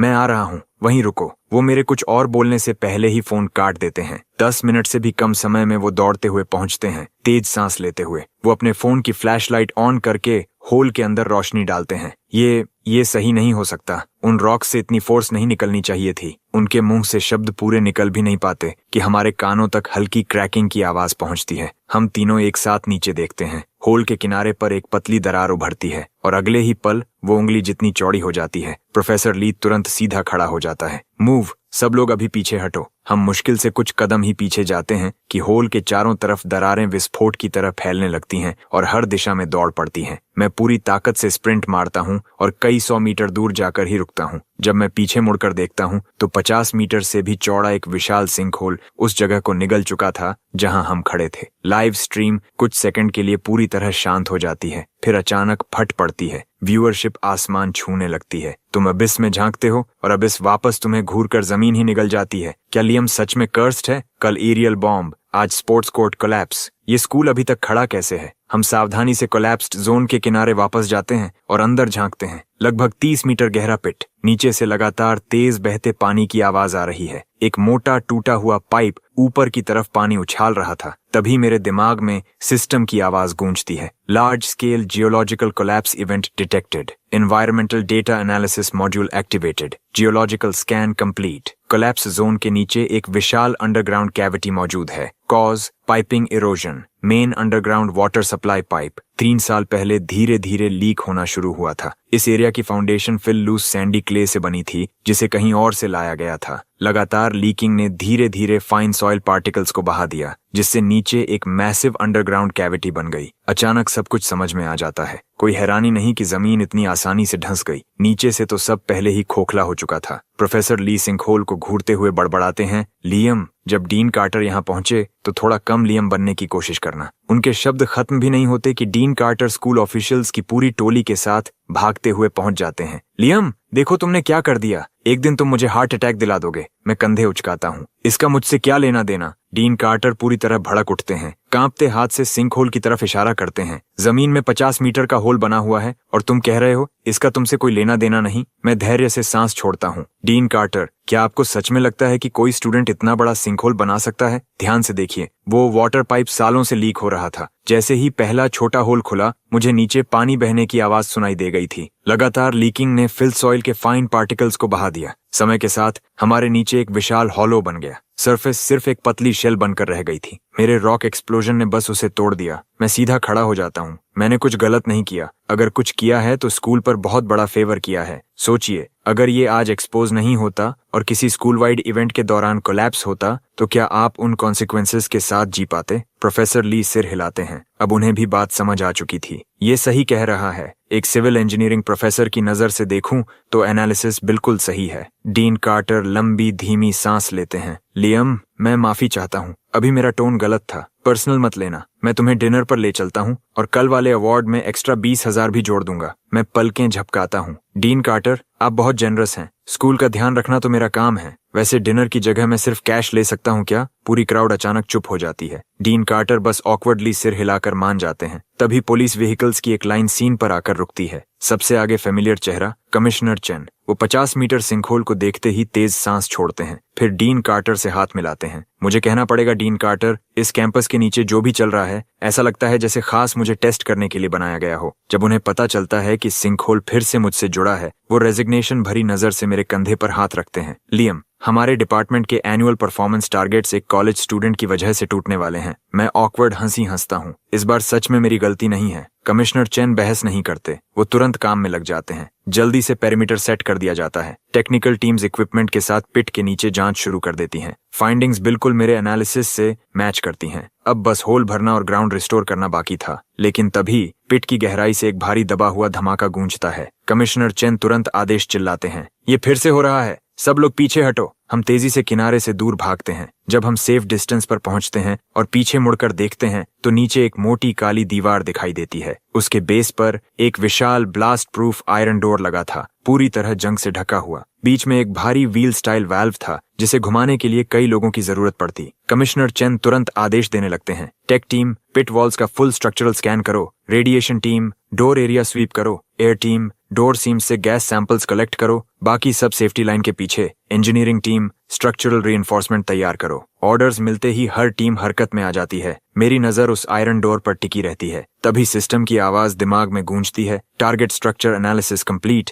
Large scale civil defence shelter constructed between the late 1960s and early 1970s। Specific geopolitical climate और न्यूक्लियर थ्रेट के जवाब में बनाया गया। ओरिजिनली एक क्लासिफाइड गवर्नमेंट यूनिट का हिस्सा था। बाद में यूनिट रिलोकेट हो गई, रिकॉर्ड्स में गैप आया और ये साइट भुला दी गई। फिर इसे फिल सॉइल से ढक दिया गया और आखिर में यूनिवर्सिटी इसके ऊपर बना दी गई। अचानक सब कुछ समझ में आ जाता है। मैं गला साफ करता हूँ। ये शायद सिविल डिफेंस शेल्टर है। मैंने इनके बारे में पढ़ा है। न्यूक्लियर थ्रेट ईरा के दौरान पूरे देश में ऐसे शेल्टर्स बनाए गए थे। समय के साथ कई बस भुला दिए गए। उस आर्च्ड ब्लास्ट डोर और थिक कंक्रीट वॉल्स को देखिए। ये 60s और 70s की सिविल डिफेंस कंस्ट्रक्शन की क्लासिक फीचर्स हैं। सब लोग सोचते हुए सिर हिलाते हैं, लेकिन कमिश्नर चेन भौहें सिकोड़ते हैं। इतना बड़ा शेल्टर और किसी को इसके बारे में पता नहीं? मैं हल्की मुस्कान देता हूँ। अगर ये क्लासिफाइड प्रोजेक्ट था तो बस एक लॉस्ट फाइल ही काफी है इसे इतिहास से मिटाने के लिए। प्रोफेसर ली की सांसें तेज हो जाती हैं। अगर ये सच है तो अंदर जो भी होगा वो इनवैल्यूएबल हो सकता है। कमिश्नर चेन एक सेकंड भी बर्बाद नहीं करते। वो वाल्व खोलने का आदेश देते हैं। जैसे ही आयरन डोर खुलता है, पावरफुल फ्लैश लाइट्स की बीम्स अंधेरे को चीरती हुई अंदर जाती हैं और एक कॉरिडोर दिखाई देता है जो गहराई में नीचे उतर रहा था। वो अंदर टीम भेजने ही वाले थे कि तभी आसमान में एक भारी गर्जना गूंजती है। हम सब ऊपर देखते हैं। एक मिलिट्री हेलीकॉप्टर तेजी से हमारी तरफ आता है और पास में उतरता है। सबसे पहले फुली आर्म्ड सोल्जर्स की स्क्वाड बाहर निकलती है। फिर एक सफेद बालों वाला बुजुर्ग ऑफिसर के सहारे नीचे उतरता है। कमिश्नर चेन तुरंत आगे बढ़कर सैल्यूट करते हैं। सर, मैं Chen Ming, west shore city police commissioner. Officer salute लौटाता है। कमिश्नर चेन, ये हैं जनरल हान। हमें यहाँ की सिचुएशन के बारे में ब्रीफ कर दिया गया है। अभी से मिलिट्री इस साइट का फुल कमांड संभालेगी। सारी ऑपरेशंस जनरल हान के अथॉरिटी में रहेंगी। कमिश्नर चेन बिना हिचकिचाए मान जाते हैं। जनरल हान आयरन डोर की तरफ देखते हैं, फिर मुस्कुराकर मेरी तरफ मुड़ते हैं। यंग मैन, मैंने लाइव स्ट्रीम देखी। तुमने इसे सिविल डिफेंस शेल्टर आइडेंटिफाई किया। इम्प्रेसिव। मेरे साथ नीचे चलो। और बस ऐसे ही वो डोर के अंदर आगे बढ़ जाते हैं।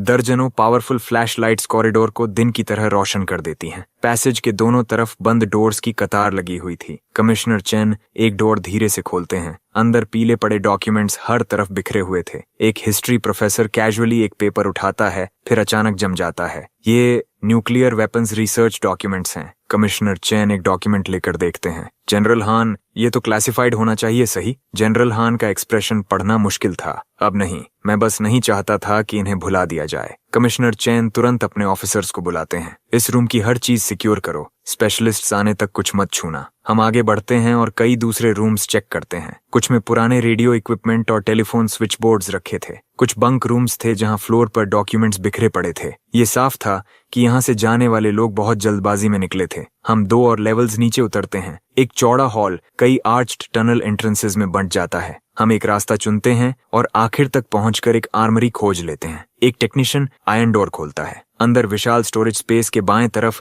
दर्जनों टाइप 56 सेमी ऑटोमेटिक राइफल्स और टाइप 54 सब मशीन गन्स रखी थीं। बीच में वुडन क्रेट्स एम्यूनिशन से भरे पड़े थे। उनके पास टाइप 67 ग्रेनेड्स का छोटा पहाड़ जमा था। दाईं तरफ रॉकेट राउंड्स की कतारें परफेक्टली सजी हुई थीं। एक यंग ऑफिसर धीमी सांस छोड़ता है। यहाँ की फायर पावर पागलपन है। मेरा शरीर ठंडा पड़ जाता है। कल का एरियल बॉम्ब ही मेरी एक्सपेक्टेशन से बाहर था, लेकिन अगर ये पूरा आर्मरी उड़ गया तो पूरी यूनिवर्सिटी का नामो निशान मिट जाएगा। लाइव स्ट्रीम व्यूअर्स पूरी तरह पागल हो जाते हैं। व्यूअरशिप फिर से आसमान छूने लगती है। ये तो लिटरली मेरा ड्रीम अपोकलिप्स बंकर है, पूरी तरह आर्म्ड। कितने भी ज़ॉम्बीज आ जाएं कोई फर्क नहीं पड़ता। अगर पुराने वॉर ड्रामास वाला लेजेंडरी जनरल इस जगह तक पहुंच जाता तो लोग स्टैच्यू ऑफ लिबर्टी हटाकर उसकी गर्लफ्रेंड की स्टैच्यू लगा देते। कमिश्नर चेन की आवाज एक्साइटमेंट को काट देती है। सब कुछ डॉक्यूमेंट करो, हर चीज की फोटोज लो, कोई कुछ टच नहीं करेगा। जनरल हान चुपचाप सब देख रहे थे, जैसे ये जगह उन्हें दशकों पुरानी यादों में वापस खींच रही हो। हम आर्सेनल छोड़कर जनरल हान के पीछे और नीचे सबसे निचले रिसर्च जोन की तरफ बढ़ते हैं।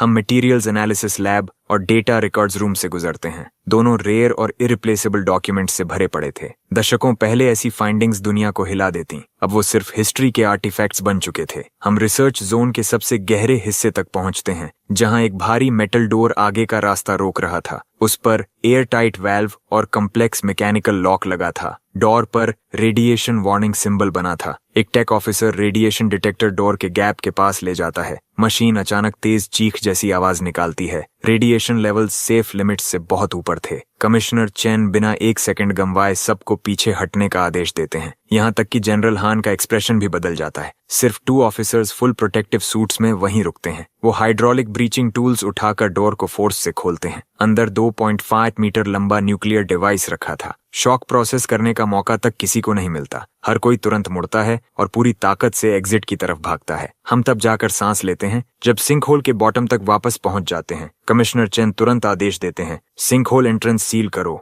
सारे नॉन एसेंशियल पर्सनल को 1 किलोमीटर रेडियस से इवैक्यूएट करो। CBRN डिवीजन और न्यूक्लियर एनर्जी अथॉरिटी को अलर्ट करो अभी। सीन तुरंत कैओस में बदल जाता है। आखिर जब सबकी सांसें थोड़ी नॉर्मल होती हैं, जनरल हान लंबी सांस छोड़ते हैं। सब शांत रहो, नीचे वाली चीज एक्सप्लोड नहीं करेगी। वो इनकम्प्लीट न्यूक्लियर डिवाइस है। उस समय उन्हें पहले ही पता चल गया था कि ये सस्टेन्ड चेन रिएक्शन नहीं कर सकता। ये ड्यूड है, नहीं तो उसे यहाँ कभी नहीं छोड़ा जाता। उनके शब्द टेंशन को थोड़ा कम जरूर करते हैं। कमिश्नर चेन डीन कार्टर को ढूंढते हैं। अनफिनिश्ड न्यूक्लियर डिवाइस से पोटेंशियल रेडिएशन लीक रिस्क है। तुरंत कैंपस के बाकी पर्सनल को इवैक्यूएट कराइए। डीन कार्टर का चेहरा हरा पड़ चुका था। वो तुरंत ऑर्डर्स देना शुरू कर देते हैं। एयर रेड सायरन एक बार फिर पूरे कैंपस में गूंज उठती है। कुछ ही मिनटों में कैंपस फिर से कल जैसा दिखने लगता है। स्टूडेंट्स ऑर्डरली लाइंस में टीचर्स के साथ बाहर निकलने लगते हैं। कुछ देर बाद मिलिट्री व्हीकल्स, CBRN ट्रक्स और इंजीनियरिंग यूनिट्स लगातार आने लगते हैं। कुछ घंटों बाद टॉप इमरजेंसी स्पेशलिस्ट्स की टीम असेसमेंट खत्म करके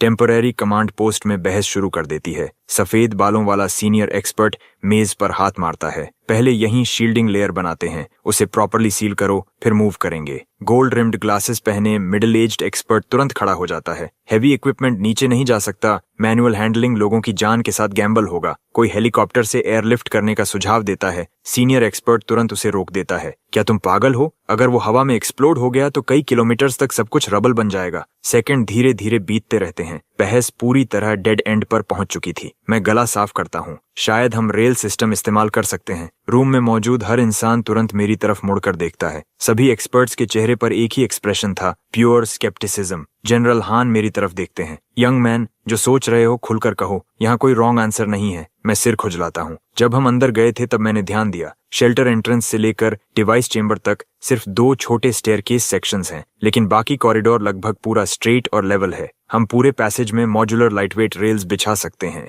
फिर व्हील्स वाला एक custom heavy duty shock proof shielded transport container बनाएंगे। विंच की मदद से खाली कंटेनर को अंदर भेजा जाएगा। उसके बाद remote hydraulic lateral transfer system से न्यूक्लियर डिवाइस को साइडवेज स्लाइड करके कंटेनर के अंदर डालेंगे। पूरा प्रोसेस हॉरिजॉन्टल रहेगा, कोई टिल्टिंग नहीं, कोई जोल्टिंग नहीं, पूरा कंट्रोल रहेगा। फिर कंटेनर को सील करके रेल्स के जरिए बाहर सरफेस तक विंच से खींच लेंगे। ऊपर एक lead lined heavy transport vehicle तैयार रहेगा।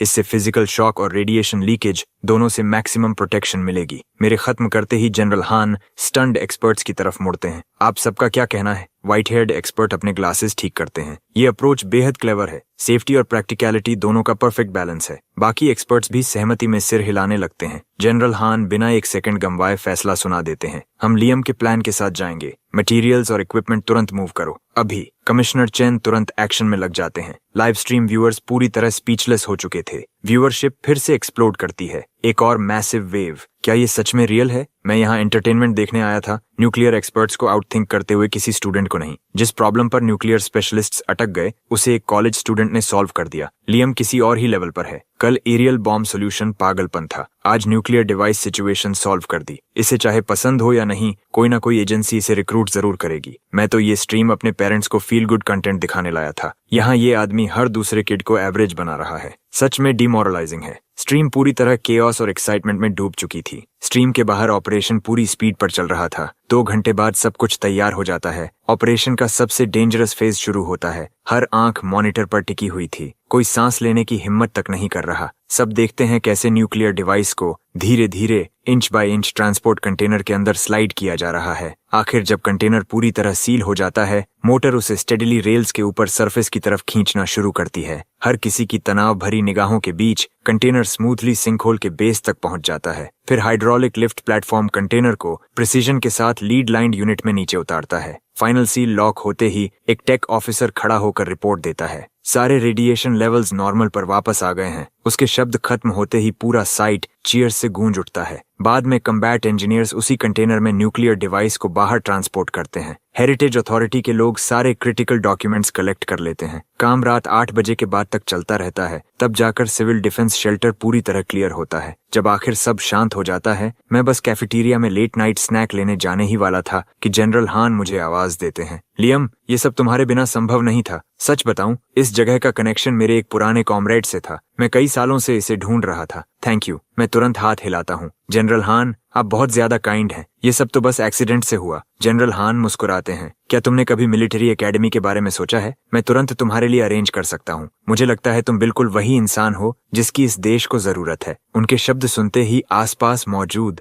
हर इंसान धीरे से सांस खींचता है। मैं ऑकवर्डली हंस पड़ता हूँ। थैंक यू जनरल हान, सच में। लेकिन मुझे जो मैं अभी पढ़ रहा हूँ वो बहुत पसंद है। जनरल हान की मुस्कान बिल्कुल नहीं बदलती। अच्छा, इससे मैं तुम्हें और ज्यादा पसंद करने लगा हूँ। मैं तुम्हारे चॉइस की रिस्पेक्ट करता हूँ, लेकिन ये ऑफर हमेशा रहेगा। जब चाहो मुझे ढूंढ लेना। मैं शर्मीली मुस्कान के साथ सिर हिलाता हूँ। मैं इसे याद रखूंगा। थैंक यू जनरल हान। गरम जोशी भरे गुड बाय के बाद जनरल हान अपने हेलीकॉप्टर में बैठकर उड़ जाते हैं। कमिश्नर चेन भी थोड़ी देर बाद अपनी टीम के साथ निकल जाते हैं। सिर्फ CBRN यूनिट वहीं रुकती है। रेजिडुअल रेडिएशन संभालने के लिए। डीन कार्टर धीरे धीरे मेरे पास आते हैं। लियम, तुम्हारे पास बैंक अकाउंट है? मैं आज रात ही पैसे ट्रांसफर कर दूंगा। मैं बिना एक सेकंड घमवाए अपना कार्ड निकाल कर उन्हें दे देता हूँ। कुछ ही पलों बाद मेरा फोन वाइब्रेट करता है। इट्टवर 1000 UN रिसीव्ड। मैं तुरंत डीन कार्टर को धन्यवाद देता हूँ और मार्कस को साथ लेकर वहां से निकल जाता हूँ। उस रात बेड पर लेटे लेटे मैं वर्चुअल पैनल खोलता हूँ और सिस्टम के 2 ड्रॉ चांसेस इस्तेमाल करता हूँ। अगले ही पल दिमाग में चाइम गूंजती है। 2 ड्रॉ चांसेस कंज्यूम्ड,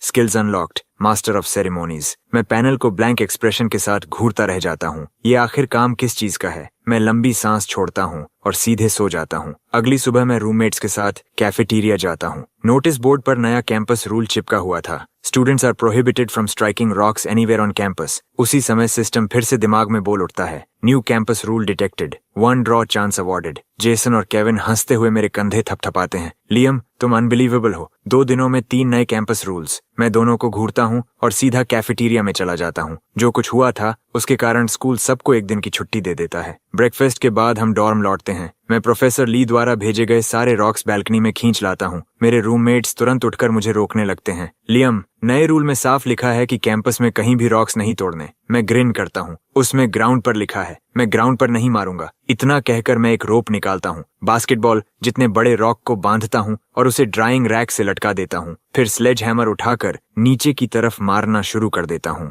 लगभग दर्जन भर हिट्स के बाद रॉक तेज आवाज के साथ क्रैक होकर नीचे गिर जाता है। मैं उसे उठाकर अंदर देखता हूँ। वहां सच में एक बाईवाल्व फॉसिल था। मैं और एक्साइटेड हो जाता हूँ। अगला रॉक लटकाता हूँ और फिर हैमर चलाने लगता हूँ। दूसरा रॉक लगभग टूटने ही वाला था। मैं पूरा जोर लगाकर हैमर नीचे मारता हूँ, लेकिन अगले ही सेकंड बैल्कनी की सीलिंग कोलैप्स हो जाती है। प्लास्टर के बड़े बड़े टुकड़े हर तरफ गिरने लगते हैं। मैं तुरंत सिर ढककर अंदर भागता हूँ। जेसन धूल में खांसते हुए चिल्लाता है, लियम, तुमने बैल्कनी की सीलिंग तोड़ दी। उसके बोल खत्म भी नहीं होते कि डिब्री का बड़ा ढेर नीचे गिरता है और उसके साथ 2 लोग भी। डस्ट बैठने के बाद हम उन्हें साफ देख पाते हैं। एक लड़का और एक लड़की, दोनों स्कूल यूनिफॉर्म्स में। मेरा दिमाग पूरी तरह बंद पड़ जाता है। मार्कस और मेरे रूममेट्स मुंह खोले ऐसे खड़े थे जैसे पूरा अंडा निगल जाएंगे। लाइव स्ट्रीम व्यूअर्स भी उतने ही स्टंड थे। व्यूअरशिप अब 100,000 क्रॉस कर चुकी थी। जो लोग नहीं जानते उनके लिए छोटा लेसन। रूफ एज की आउटर पैरापेट वॉल अंदर से मोस्टली हॉलो फोम होती है। वो सॉलिड कंक्रीट नहीं होती। एक अच्छा हिट और सीधा नीचे। इस डॉर्म में कुछ तो बहुत गलत है। क्या उन रॉक्स को तोड़ना इतना जरूरी था? ऐसे चलता रहा तो पूरा बिल्डिंग गिर जाएगा। अब मुझे समझ आ रहा है डीन कार्टर कैसा महसूस करते होंगे। इस आदमी से प्यार करो या नफरत, लेकिन कुछ कर नहीं सकते। तभी खांसी की आवाज सबकी साइलेंस तोड़ देती है। मैं रियलिटी में वापस आता हूँ और जल्दी से दोनों को रूम के अंदर खींच लाता हूँ। लड़का चेहरे से डस्ट साफ करता है। सीरियसली, हम बस साथ में शांतिपूर्वक मरना चाहते थे। उसके बगल में लड़की लगातार आंसू पोंछ रही थी। मरना भी इतना कॉम्प्लिकेटेड होता है क्या? मैं तुरंत पूछता हूँ। तुम दोनों ठीक हो? लड़का खुद पर हंसता है और अचानक गाना गाने लगता है। मेरा चेहरा फड़क उठता है। इतने सारे मोमेंट्स में से इसे गाना अभी याद आया। कुछ सवाल पूछने के बाद पूरी कहानी समझ में आती है। लड़के का नाम डैनी था, लड़की का नाम माया। दोनों बचपन से साथ बड़े हुए थे। ग्रेजुएशन के बाद शादी करने का वादा किया था, लेकिन दोनों फैमिलीज के बीच पुरानी दुश्मनी थी। दोनों के पेरेंट्स मानने को तैयार नहीं थे। निराशा में माया ने खुद को लड़के जैसा डिस्गाइज किया ताकि दोनों रूफटॉप पर जाकर साथ मर सकें। मैं दोनों को घूरता हूँ और धीरे से आंखें घुमाता हूँ। मरने से नहीं डरते, लेकिन पेरेंट्स से डरते हो। वो फ्यूड ऊपर वाली जनरेशन का है, उसका तुम दोनों से कोई लेना देना नहीं। अगर सच में साथ रहना चाहते हो तो बस शादी कर लो। दोनों मुझे आंखें फाड़ कर देखते हैं। शादी? मैं सिर हिलाता हूँ। एक बड़ी और बोल्ड वेडिंग करो। अपने पेरेंट्स को दिखाओ कि तुम दोनों कितने सीरियस हो। वो मान जाएंगे, मैं प्रॉमिस करता हूँ। डैनी कड़वी हंसी हंसता है। मैं शादी अफोर्ड नहीं कर सकता, और अगर कर भी लूं तो कोई आएगा ही नहीं। मैं ग्रिन करता हूँ। इनमें से कोई भी प्रॉब्लम नहीं है। पूरी वेडिंग मैं हैंडल करूंगा और ऊपर से तुम्हें पैसे भी कमा कर दूंगा। हम ये शादी यहीं स्कूल कैफेटेरिया में करेंगे। सब लोग मुझे ऐसे घूरते हैं जैसे उनकी आंखें बाहर गिर जाएंगी। जेसन मेरा हाथ पकड़ लेता है। क्या ये सच में काम करेगा? स्कूल कभी अग्री नहीं करेगा। मैं होंठ का कोना ऊपर उठाता हूँ। जहाँ चाह वहाँ रास्ता। केविन मेरे बगल में आकर खड़ा हो जाता है। जो चाहिए बोलो, मैं साथ हूँ। जेसन भी तुरंत सिर हिलाता है। डैनी ये सब देखकर फिर इमोशनल हो जाता है। थैंक यू आप सबका। कुछ देर पहले तक ये दोनों अपनी जान देने जा रहे थे, इसलिए मैं डैनी के कंधे पर हाथ डाल देता हूँ। आज ही करते हैं फुल ट्रेडिशनल चाइनीज वेडिंग। जाओ और proper traditional wedding outfits rent पर लेकर आओ अभी। वो तुरंत माया का हाथ पकड़ता है और दोनों भाग जाते हैं। मैं बाकी सबको लेकर पहले कैफेटेरिया मैनेजर को मनाने जाता हूँ, उसके बाद प्रोफेसर ली के पास। वो मेरी पूरी बात सुनते हैं और जोर से डेस्क पर हाथ मारते हैं। ये बकवास है, बिल्कुल पॉसिबल नहीं। और अब तुम चाहते हो कि मैं डीन से जाकर तुम्हारे लिए रिक्वेस्ट करूं? करना है तो खुद करो। मैं लंबी सांस छोड़ता हूँ। पेलियोंटोलॉजी कभी कभी बहुत बोरिंग होती है। कैंपस में सब बोलते हैं कि म्यूजिक डिपार्टमेंट गॉर्जियस गर्ल्स से भरा हुआ है। प्रोफेसर ली फिर डेस्क पर हाथ मारते हैं। तुम में हिम्मत बहुत है मुझे थ्रेटन करने की, किड। ठीक है, मैं तुम्हें खुद डीन कार्टर के पास ले जाऊंगा, लेकिन ज्यादा उम्मीद मत रखना। वो मुझे सीधा डीन ऑफिस ले जाते हैं। सरप्राइजिंगली डीन कार्टर तुरंत मान जाते हैं। कुछ दिन पहले की इंसिडेंट्स के बाद हर कोई टेंस है। कैंपस को अभी एग्जैक्टली ऐसी वेडिंग बैंक्वेट की जरूरत है। अफसोस आज रात मेरी क्लाइंट डिनर है, नहीं तो स्पीच मैं खुद देता। मैं दोनों को तुरंत धन्यवाद देता हूँ। फिर प्रोफेसर ली और डीन कार्टर से गुड बाय कहकर हम फ्लायर्स प्रिंट कराने दौड़ पड़ते हैं। उसके बाद हम सबसे ज्यादा भीड़ वाली जगह पर टेबल लगाते हैं। जैसे जैसे क्राउड बढ़ने लगती है मैं मेगाफोन उठा लेता हूँ। आज रात हमारे फेलो एलुमनाई डैनी की शादी कैफेटेरिया 1 में होने जा रही है। हर कोई सेलिब्रेशन में वेलकम है। डीन कार्टर ने ऑफिशियल अप्रूवल दे दिया है। गिफ्ट लेकर आओ और अंदर आओ। मेरे खत्म करते ही क्राउड फट पड़ती है। स्टूडेंट्स तुरंत फोन्स निकालकर फोटोज लेने लगते हैं और हर जगह शेयर करते हैं। धीरे धीरे ज्यादा लोग परफॉर्मेंस के लिए साइन अप करने लगते हैं। वॉलंटियर्स डेकोरेशन और वेडिंग कैंडी लगाने में जुट जाते हैं। पता ही नहीं चलता और शाम हो जाती है। डैनी माया के साथ पहुंचता है। उनके साथ दोनों साइड्स के ग्रैंड पेरेंट्स थे, वही 2 बुजुर्ग जिन्होंने हमेशा उनका साथ दिया। अब तक कैफेटेरिया एंट्रेंस से लेकर बाहर तक लंबी लाइन लग चुकी थी। हर दिशा से स्टूडेंट्स अंदर आ रहे थे। काफी प्रोफेसर्स भी सिर्फ देखने के लिए पहुंच गए। लायन डांस ट्रूप परफॉर्मेंस शुरू करती है। एंट्रेंस पर गिफ्ट टेबल लगाया गया था। मैंने रफली 50 युएन पर पर्सन सजेस्ट किया था, लेकिन स्टूडेंट्स खुद उससे कहीं ज्यादा दे रहे थे। ज्यादातर 100 युएन, कुछ तो कई 100 युएन तक। कैफेटेरिया पूरी तरह भर चुका था। कम से कम 1500 लोग आ चुके थे। स्टेज पर हर परफॉर्मेंस क्राउड से चीखें निकलवा रही थीं। जब ज्यादातर लोग खाना पीना खत्म कर लेते हैं, म्यूजिक बंद हो जाता है। मैं वेडिंग एमसी के रूप में ट्रेडिशनल सेरेमोनियल रोब पहनकर स्टेज पर चढ़ता हूँ। नीचे मौजूद चेहरों के समंदर को देखता हूँ। डिस्टिंग्विश्ड गेस्ट्स, इस शुभ दिन और घड़ी में जब लैंटर्न्स की रोशनी चमकने लगी है, हम यहाँ जीवन के सबसे सुंदर अवसरों में से एक के साक्षी बनने के लिए इकट्ठा हुए हैं। जैसा कि एंशिएंट बुक ऑफ राइट्स में लिखा है, मैरिज 2 फैमिलीज को एक करती है। यही मानव संबंधों की नींव है और हार्मनी की शुरुआत। आज हुआंग फैमिली के डैनी और ली फैमिली की माया इस ब्लेस्ड डे पर विवाह बंधन में बंधने आए हैं। एक ऐसा बॉन्ड जो 100 वर्षों तक रहेगा। मेरे बोल खत्म होते ही जोरदार तालियां गूंज उठती हैं। लाइव स्ट्रीम चैट पूरी तरह पागल हो जाती है। व्यूअर काउंट एक्सप्लोड कर जाता है। वो डिलीवरी, वो टोन, यहाँ तक कि ब्रॉडकास्टिंग मेजर वाला भी ऐसा नहीं कर सकता। उसके बोलने के तरीके में कुछ अलग ही बात है। हम लिटरली कैफेटेरिया में बैठे हैं, लेकिन फील ऐसा हो रहा है जैसे इंपीरियल टेम्पल में रॉयल सेरेमोनी चल रही हो। यही तो असली वाइब है। मेरी एंसेस्ट्रल मेमोरी अभी एक्टिवेट हो रही है। जैसे ही तालियां धीरे धीरे शांत होती हैं, मैं अपना दायां हाथ उठाकर फिर बोलना शुरू करता हूँ। इस हॉल में कार्व्ड बीम्स या पेंटेड राफ्टर्स नहीं है, लेकिन यहाँ सिंसेरिटी की सजावट है। यहाँ गोल्ड और जेड नहीं, बल्कि हजारों सच्चे दिल इस सेलिब्रेशन के गवाह हैं। ऊपर लटकती लाल रिबन्स हमारी यूथ की आग की तरह चमक रही है। ये रोशनी कपल के भविष्य का रास्ता रोशन करे।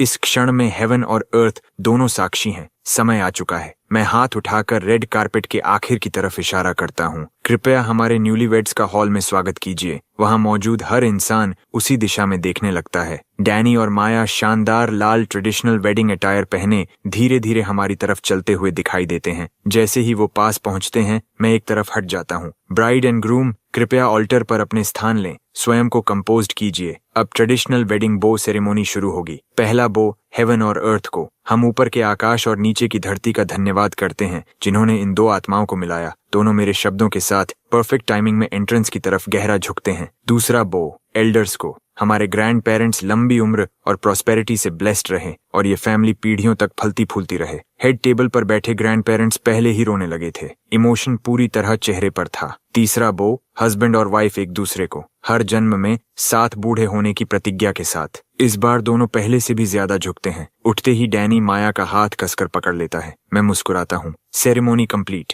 ग्रूम और ब्राइड, आपका भविष्य सबसे चमकदार हो। पूरा कैफेटेरिया तालियों और चीयर्स से गूंज उठता है। तभी केविन माइक पकड़कर स्टेज पर दौड़ता है। सुनो सब लोग, ये पूरी वेडिंग लियम ने प्लान की है। हम डिमांड करते हैं कि लियम अभी हमारे लिए कुछ परफॉर्म करे। क्राउड तुरंत पागल हो जाती है। हर तरफ से चीयर्स और चांट्स गूंजने लगते हैं। इतनी एनर्जी के सामने मैं माइक वापस पकड़ लेता हूँ। इतना बोल रहे हो तो मना कैसे करूँ। ठीक है, कुछ क्विक करता हूँ। इतना कहकर मैं कैंपस ब्यूटी वेंडी के पास जाता हूँ, जिसने अभी परफॉर्मेंस खत्म की थी। अगर आप अलाउ करें तो मैं आपका गुजांग बोरो कर लूं। मैं गुजांग को सेंटर स्टेज तक लेकर आता हूँ, साउंड क्रू को बैकिंग ट्रैक शुरू करने का सिग्नल देता हूँ, फिर एक हाथ से गुजांग को बॉडी के साथ सीधा पकड़ता हूँ। अगले ही पल योंगोंग शुन की ओपनिंग मेलोडी स्ट्रिंग से विस्फोट की तरह निकलती है। कुछ पल के लिए पूरा हॉल फ्रीज हो जाता है, फिर लोगों के सिर बीट के साथ हिलने लगते हैं, मेरी उंगलियां और तेजी से चलने लगती हैं। म्यूजिक डिपार्टमेंट के कुछ लड़के खुद को रोक नहीं पाते, वो इंस्ट्रूमेंट्स उठाकर स्टेज पर भाग आते हैं। उनके पीछे वोकल परफॉर्मेंस डिपार्टमेंट की लड़कियां भी दौड़ कर आती हैं, स्टेज के चारों तरफ घूमते हुए गाने और स्पिन करने लगती हैं। क्राउड में कोई जोर से चिल्लाता है और अगले ही पल हर कोई स्टेज के सामने की तरफ दौड़ पड़ता है।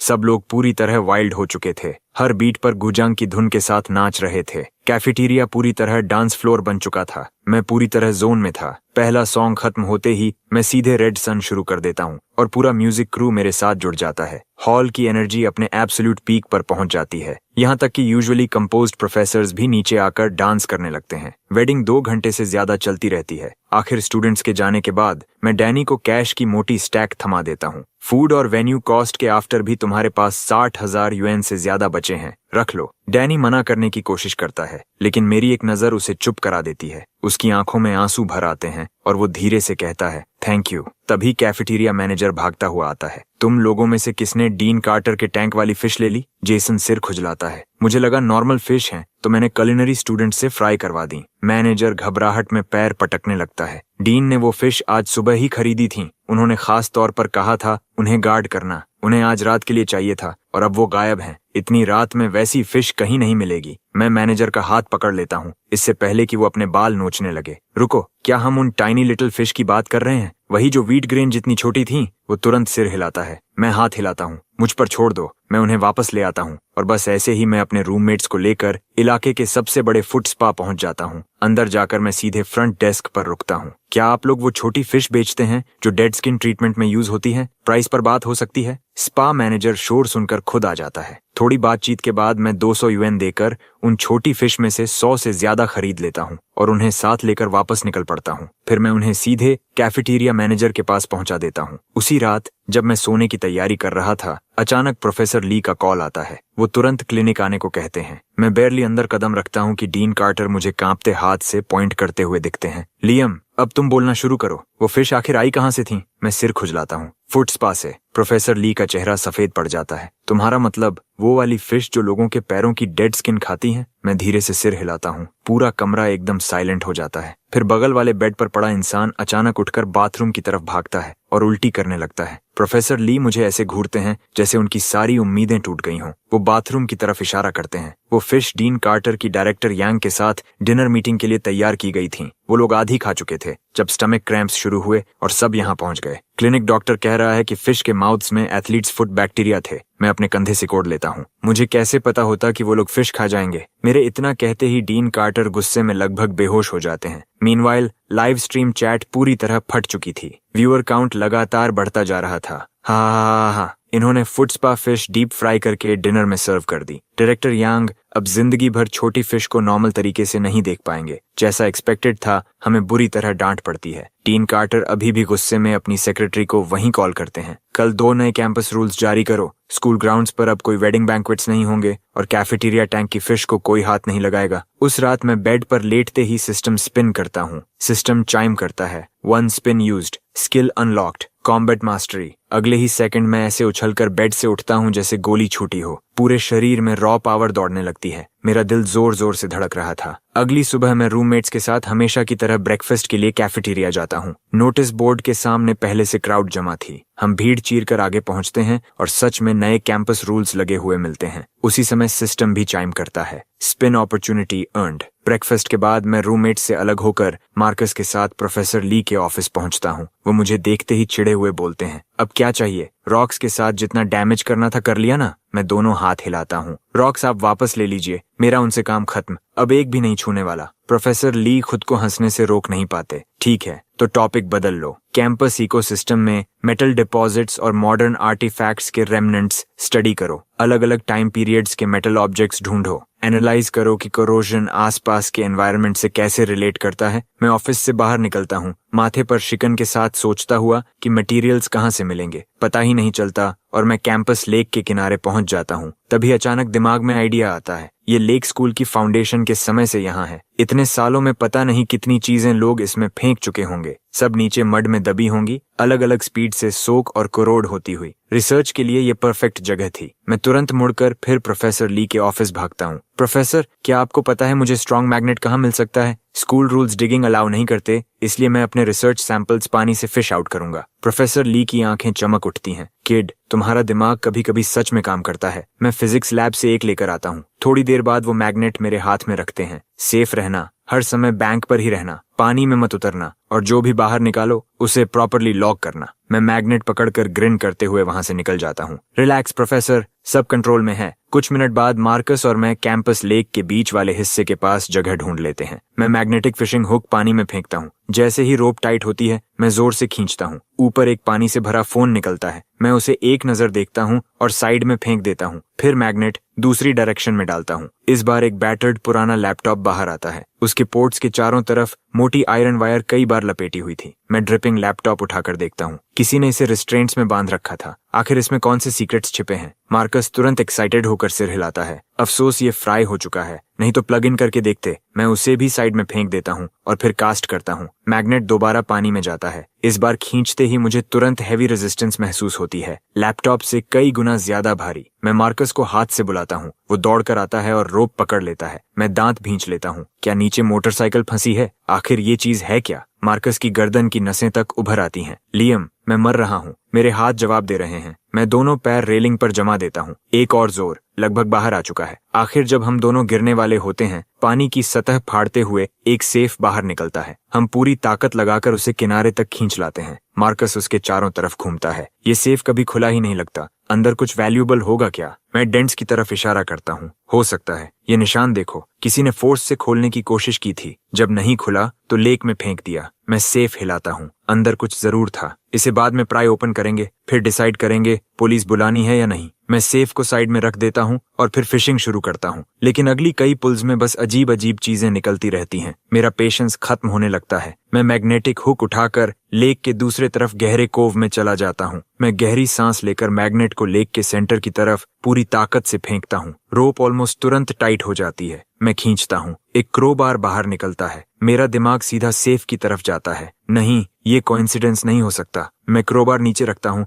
और फिर कास्ट करता हूँ। इस बार एक बड़ा हैमर, तीसरी बार एक डैगर। मार्कस का चेहरा बदल जाता है। शायद हमें रुक जाना चाहिए। दिन दहाड़े भी ये इतना क्रीपी क्यों लग रहा है? लाइव स्ट्रीम चैट एक्सप्लोड कर चुकी थी। व्यूअर काउंट लगातार बढ़ रही थी। लियम मैग्नेट है। गड्ढा खोदा तो वॉर टाइम बॉम्ब मिला। रॉक्स तोड़े तो पूरा एथलेटिक फील्ड कोलैप्स हो गया। अब फिशिंग कर रहा है। कुछ बुरा जरूर होने वाला है। मैं गहरी सांस लेकर सीने में उठ रही बेचैनी दबाता हूँ। फिर मैग्नेट एक बार और फेंकता हूँ। इस बार एक बॉन नाइफ निकलता है। हैंडल की ग्रूव्स में जिद्दी डार्क ब्राउन स्टेन्स जमे हुए थे, लगभग काले। मार्कस पास झुककर देखता है। ये मर्डर वेपन तो नहीं? बस अब मैं तुरंत मैग्नेट दोबारा पानी में फेंक देता हूँ। लगभग 10 सेकंड बाद रोप इतनी जोर से टाइट होती है कि मैं लगभग लेक में गिर जाता हूँ। मैं मार्कस की तरफ घूमता हूँ। अभी यहाँ आओ, इस बार कुछ बहुत बड़ा है। हम दोनों पूरा वजन पीछे डालकर रोप इंच बाय इंच खींचने लगते हैं। मैं दांत पीसता हूँ। क्या हमने सारे सेफ्स के दादा को हुक कर लिया है? आखिर जब हम दोनों की ताकत जवाब देने वाली होती है, एक मैसिव ब्लैक सूटकेस पानी फाड़कर बाहर आता है। मैं फ्रीज हो जाता हूँ।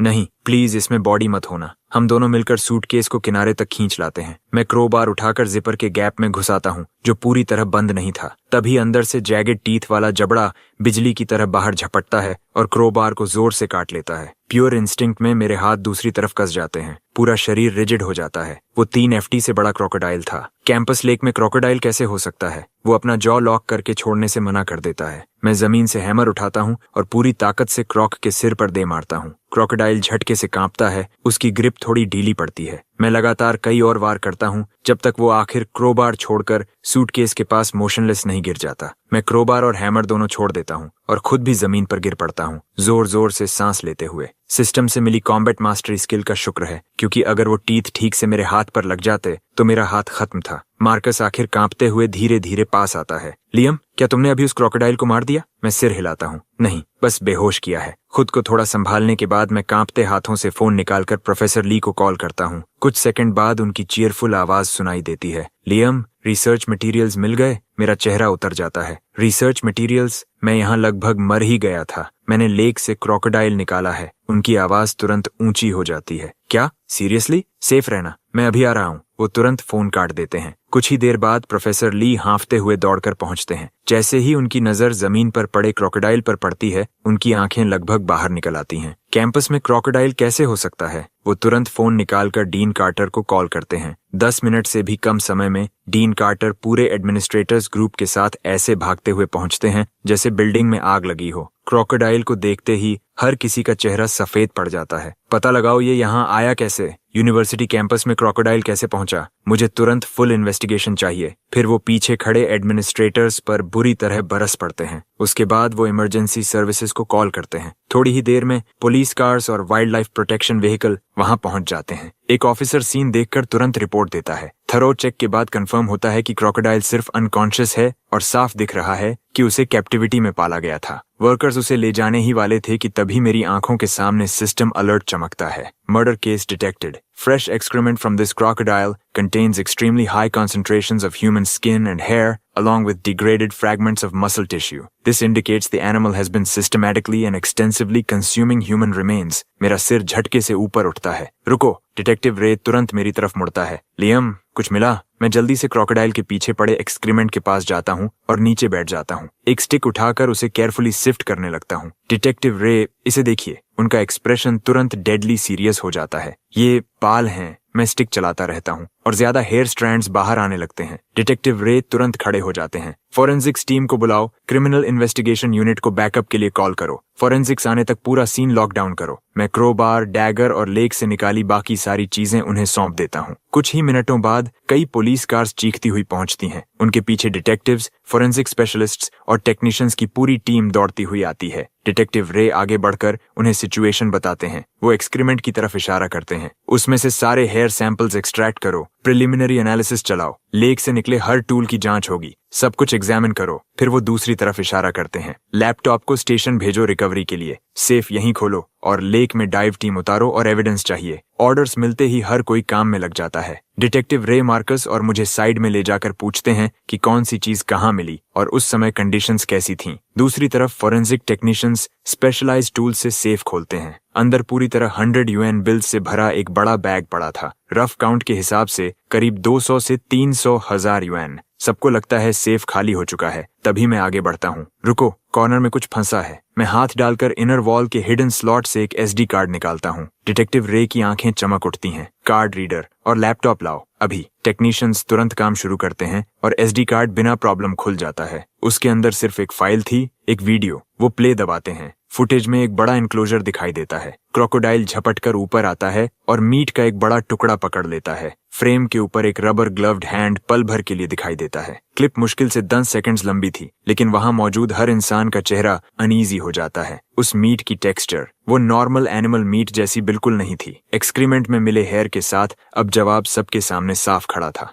डिटेक्टिव रे तुरंत फोरेंसिक एग्जामिनर की तरफ मुड़ते हैं। कोई रिजल्ट आया? एग्जामिनर जल्दी से आगे आता है। प्रिलिमिनरी रिजल्ट्स आ गए हैं। एक्सक्रीमेंट से मिले हेयर सैंपल्स कंफर्म हो चुके हैं ह्यूमन। डैगर और बोनी नाइफ दोनों पर ब्लड ट्रेसेस भी मिले हैं। डिटेक्टिव रे का चेहरा पूरी तरह ठंडा पड़ जाता है।